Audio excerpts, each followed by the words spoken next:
एक पिता की रुला देने वाली कहानी। किसी गांव में एक बूढ़ा व्यक्ति अपने बेटे और बहू के साथ रहता था। परिवार सुखी संपन्न था, किसी तरह की कोई परेशानी नहीं थी। बूढ़ा बाप जो किसी समय अच्छा खासा नौजवान था, आज बुढ़ापे से हार गया था। चलते समय लड़खड़ाता था, अब तो लाठी की जरूरत पड़ने लगी थी। चेहरा झुर्रियों से भर चुका था, बस अपना जीवन किसी तरह व्यतीत कर रहा था। घर में एक चीज अच्छी थी कि शाम को खाना खाते समय पूरा परिवार एक साथ टेबल पर बैठकर खाना खाता था।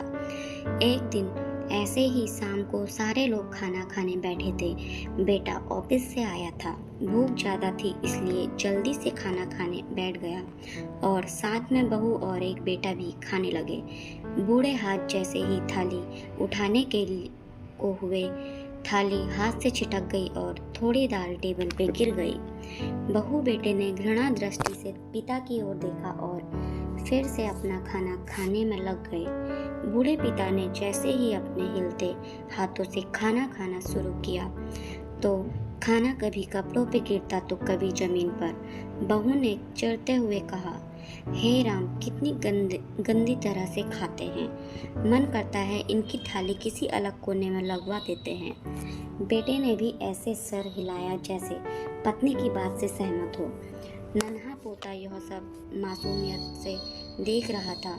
अगले दिन पिता की थाली उस टेबल से हटाकर एक कोने में लगवा दी गई। पिता की डबडबाती आंखें सब कुछ देखते हुए भी कुछ बोल नहीं पा रही थी। बूढ़ा पिता रोज की तरह खाना खाने लगा। खाना कभी इधर गिरता कभी उधर।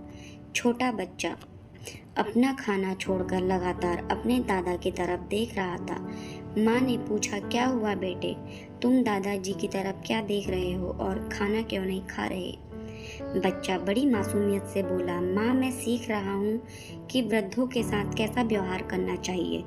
जब मैं बड़ा हो जाऊँगा और आप लोग बूढ़े हो जाओगे तो मैं भी आपको इसी तरह कोने में खाना खिलाया करूँगा। बच्चे के मुंह में ऐसा सुनते ही बेटे और बहू दोनों कांप उठे।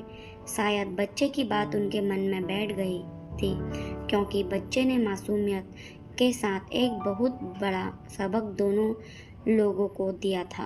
बेटे ने जल्दी से आगे बढ़कर पिता को उठाया और वापस टेबल पे खाने के लिए बिठाया और बहू भी भागकर पानी का गिलास लेकर आई कि पिताजी को कोई तकलीफ ना हो। तो मित्रों, माँ बाप इस दुनिया की सबसे बड़ी पूंजी है। आप समाज में कितना भी इज्जत कमा ले या कितना भी धन इकट्ठा कर ले, लेकिन माँ बाप से बड़ा धन इस दुनिया में कोई नहीं है।